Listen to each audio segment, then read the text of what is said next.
नमस्कार। चित्तौड़ दर्शन में आज समाचार में पुनः आप सभी का स्वागत है। नजर डालते हैं आज के समाचारों की ओर। चित्तौड़गढ़ जिले के बस्सी कस्बे में कांग्रेस कार्यकाल में उप जिला चिकित्सालय के निर्माण की घोषणा की गई थी, लेकिन अब तक चिकित्सालय नहीं बना हुआ है। राजनीति के कारण यह काम रुका हुआ है, जिसको लेकर कांग्रेस द्वारा शुक्रवार को 30 मई को बस्सी में धरना दिया गया। इस धरने को कांग्रेस के कई नेताओं ने संबोधित करते हुए कहा कि अशोक गहलोत के कार्यकाल में यहां चिकित्सालय की स्वीकृति मिली थी और बजट भी जारी कर दिया गया था, लेकिन चित्तौड़गढ़ जिले के भाजपा नेताओं की गुटबाजी के कारण इस चिकित्सालय का निर्माण अब तक नहीं होने के कारण मरीजों को काफी अधिक परेशानियों का सामना करना पड़ रहा है। अहिल्याबाई होलकर जयंती शनिवार 31 मई को चित्तौड़गढ़ जिले में धूमधाम के साथ विभिन्न कार्यक्रम के साथ मनाई जाएगी। इस अवसर पर चित्तौड़गढ़ में खड़ेश्वर महादेव से एक वाहन रैली निकाली जाएगी, जो नगर के मुख्य मार्गों से गुजरती हुई भिलौड़ा मार्ग स्थित गौशाला पहुंचेगी एवं इसी तरह विचार गोष्ठी का भी आयोजन किया जाएगा। चित्तौड़गढ़ जिले के राष्ट्रीय क्षेत्र में अतिक्रमण हटाए जाने की मांग को लेकर दशाना गोस्वामी समाज द्वारा शुक्रवार को चित्तौड़गढ़ कलेक्ट्रेट पर प्रदर्शन किया गया एवं जिला कलेक्टर को इस सब में ज्ञापन दिया गया।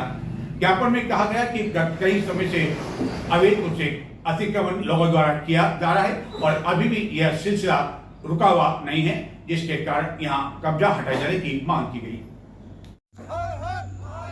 चित्तौड़गढ़ जिले के राशमी थाना अंतर्गत आर्नी गांव के 10 नाम गोस्वामी समाज जनों ने समाज की समाधि स्थल के रास्ते पर प्रभावशाली लोगों के संरक्षण में अवैध कब्जे का आरोप लगाते हुए पट्टों को फर्जी करार देते हुए दोषियों के विरुद्ध कानूनी कार्रवाई किए जाने की मांग को लेकर कलेक्ट्रेट में प्रदर्शन किया, नारेबाजी की एवं इस सब में जिला कलेक्टर को ज्ञापन सौंपा।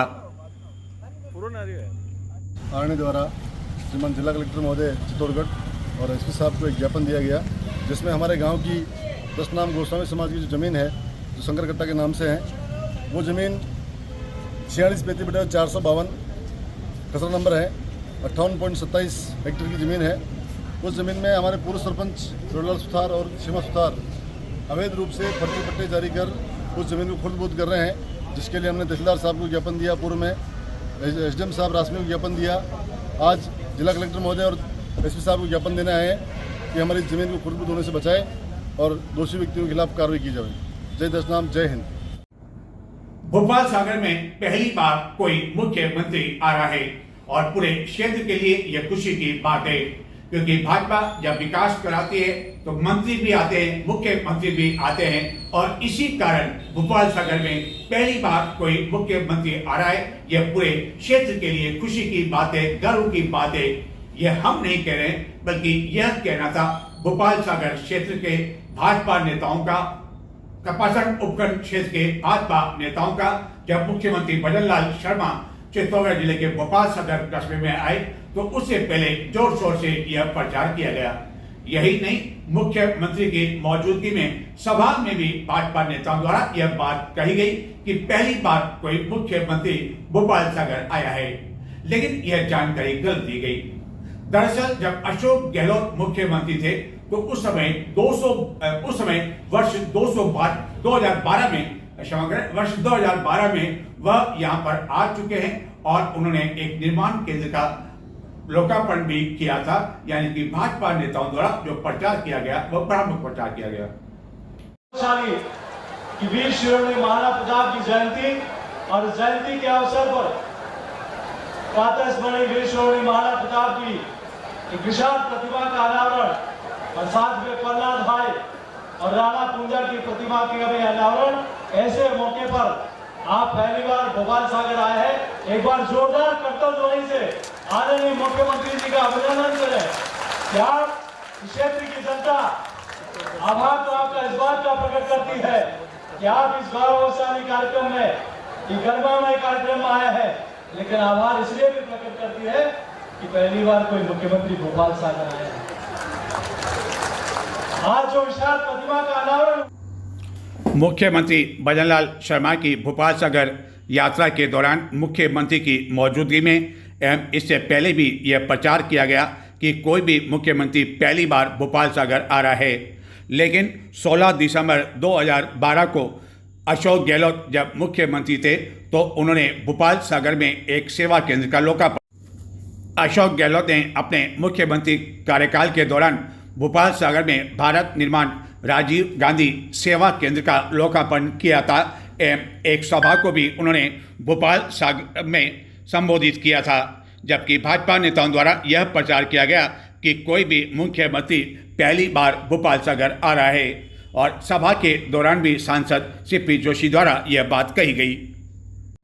केंद्रीय नारकोटिक्स ब्यूरो की चित्तौड़गढ़ टीम द्वारा चित्तौड़गढ़ के चंदेरिया क्षेत्र में आदित्य केमिकल्स के गोदाम में छापा मारकर 48 किलो से अधिक गांजा जब्त कर 2 तस्करों को गिरफ्तार कर लिया। हालांकि नारकोटिक्स ब्यूरो की ओर से यह नहीं बताया गया कि यह आदित्य केमिकल्स आखिरकार कौन था, इसका मालिक कौन था और जो तस्कर गिरफ्तार किए गए वह कौन थे, उसका किसी तरह से कोई खुलासा नहीं किया गया। केंद्रीय नारकोटिक्स ब्यूरो चित्तौड़गढ़ सेल के अधिकारियों ने चित्तौड़गढ़ के चंदेरिया स्थित आदित्य केमिकल्स गोदाम के परिसर में बने एक कमरे में छापा मारकर 48 किलो 890 ग्राम अवैध गांजा बरामद कर 2 तस्करों को गिरफ्तार कर लिया। हालांकि केंद्रीय नारकोटिक्स ब्यूरो द्वारा इन दोनों तस्करों के बारे में न तो खुलासा किया गया और न ही यह जानकारी दी गई कि आखिरकार इस आदित्य केमिकल्स गोदाम का मालिक कौन था। हालांकि केंद्रीय नारकोटिक्स ब्यूरो तस्करों के खिलाफ लगातार कार्रवाई तो कर रही है, लेकिन उसके द्वारा तस्करों के नाम का खुलासा क्यों नहीं किया जाता है, इस पर भी अब सवालिया निशान लगने लगा है और इसी तरह का सवालिया निशान इस कार्रवाई पर भी लगा है। चित्तौड़गढ़ जिले की निकुंभ पुलिस ने 2 ऐसे अभियुक्तों को गिरफ्तार किया है जो कि अब तक कई वारदातों को अंजाम दे चुका है, जिनके खिलाफ पूर्व में भी कई मामले दर्ज हैं और अब तक यह अभियुक्त 6 वारदातों का खुलासा कर चुके हैं, जिनके बारे में पुलिस इनसे पूछताछ करने में जुटी हुई है।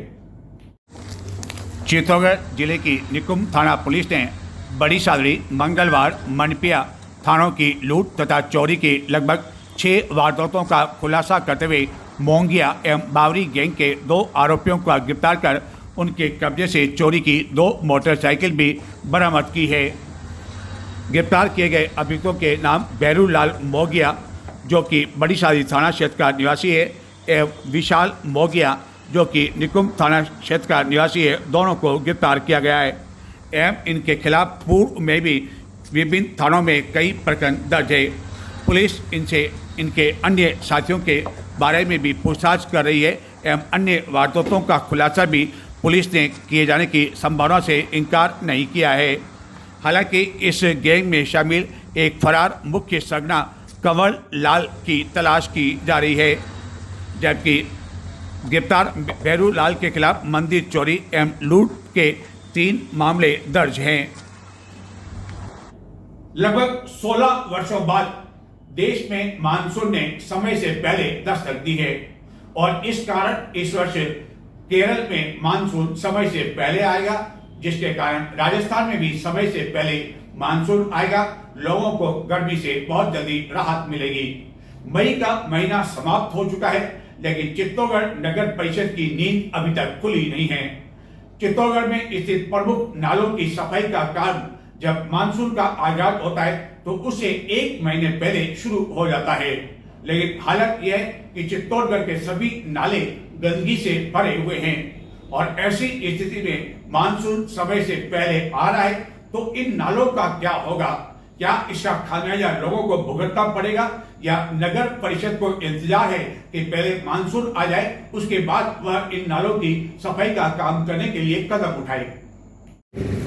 मौसम विभाग कुछ दिनों पहले यह घोषणा कर चुका है कि इस वर्ष मानसून समय से पहले आएगा और 16 वर्षों बाद ऐसा हो रहा है, जबकि मानसून समय से पहले आ रहा है एवं जून में समय से पहले केरल से इसकी दस्तक होगी और केरल में मानसून जल्दी आने के कारण राजस्थान में भी मानसून समय से पहले आएगा, जिसके कारण लोगों को भीषण गर्मी से राहत जून में काफ़ी समय पहले ही मिलने की संभावना है।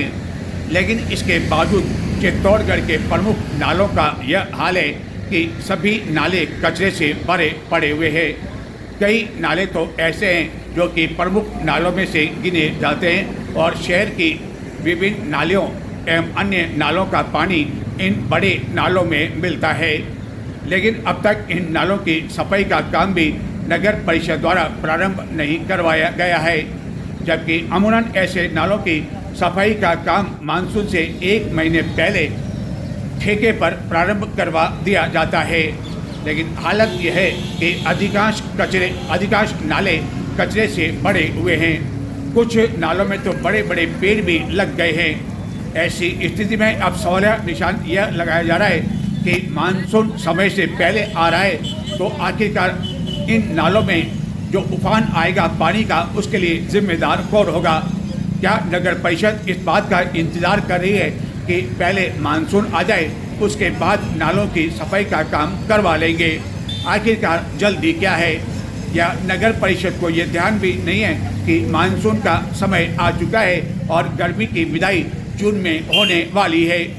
या ऐसा लगता है कि नगर परिषद को इस बात का इंतजार है कि उन्हें कोई आला अधिकारी इस ओर ध्यान आकर्षित कराए या मीडिया द्वारा ध्यान आकर्षित करवाए कि यह नाले तो गंदगी से, कचरे से भरे हुए हैं और इनकी सफाई का काम अब करवाया जाना चाहिए। महाराणा प्रताप सेतु मार्ग पर यह नाले का एक हाल है जो कि चित्तौड़गढ़ के प्रमुख नालों में से माना जाता है, लेकिन अब तक यह सफाई का काम आरंभ नहीं हुआ है, जिसके कारण यदि मानसून समय से पहले आ जाता है जैसे कि संभावना है और घोषणा भी की जा चुकी है, तो मतलब पानी का उफान तेजी के साथ आएगा और इन नालों की वजह से यदि चित्तौड़गढ़ में कोई स्थिति उत्पन्न होती है तो क्या उसके लिए नगर परिषद जिम्मेदार होगा या नहीं? हालत यह है कि चित्तौड़गढ़ में अब तक आयुक्त की नियुक्ति नहीं हो पाई है। गत दिनों तत्कालीन आयुक्त को एपीओ किया जा चुका है, जिसके बाद नगर परिषद राम भरोसे चल रहा है और इस वर्ष निकाय चुनाव होंगे, उसके बाद ही शायद कुछ हालत सुधरेगी, ऐसा दिखाई जान पड़ता है। हालांकि निकाय चुनाव होंगे या नहीं ये भी कहा नहीं जा सकता है, जबकि नगरीय विकास मंत्री द्वारा ये घोषणा तो की जा चुकी है कि नगरीय चुनाव इसी वर्ष होंगे, लेकिन कब होंगे यह उन्होंने घोषणा नहीं की है। लेकिन चुनाव हो या नहीं, इन नालों पर उसका कोई असर नहीं पड़ता है और मौजूदा जो भी अधिकारी है उन्हें इन नालों की सफाई करने के लिए तत्काल कदम उठाए जाने चाहिए, ताकि ऐसा न हो कि यह नाले चित्तौड़गढ़ में बाढ़ का कारण बन जाए और इन नालों के आसपास जो आबादी क्षेत्र है वहां घरों में पानी घुस जाए, क्योंकि ऐसा पहले भी चित्तौड़गढ़ में हो चुका है, जबकि यही नाले बाढ़ का कारण बने और पानी इतना अधिक उफान से सड़कों पर आ गया कि सड़कों पर चारों ओर पानी के साथ गंदगी ही गंदगी का आलम देखने को मिला। ये तो कुछ नालों का ही हाल है, बल्कि जबकि अन्य स्थानों की तुलना की जाए तो पूरे शहर में ही हाल है। चाहे उपनगरीय स्थान क्षेत्र हो, चाहे चंदेरिया का हाल हो, वहाँ भी सफाई की स्थिति इसी तरह की बदतर बनी हुई है। नालों की क्या स्थिति आपको बताएं, बल्कि नालियों की यह हालत है कि मुख्य मार्गों पर जो नालियाँ हैं वहाँ नगर परिषद के सफाई कर्मचारियों द्वारा 15-15 दिनों तक सफाई नहीं की जा रही है।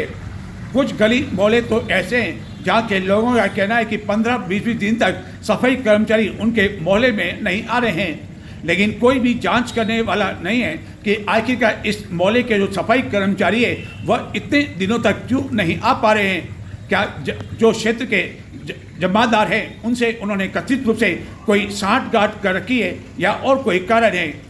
चित्तौड़गढ़ नगर में कई ऐसे वार्ड हैं जहाँ सफाई कर्मचारियों ने एवजी के रूप में अन्य जनों को सफाई के काम पर लगा रखा है, यानी कि सफाई व्यवस्था चित्तौड़गढ़ में पूरी तरह से चरमरा रही है। गुरु अर्जुन देव का शहीदी दिवस शुक्रवार को चित्तौड़गढ़ में विभिन्न आयोजन के साथ मनाया गया।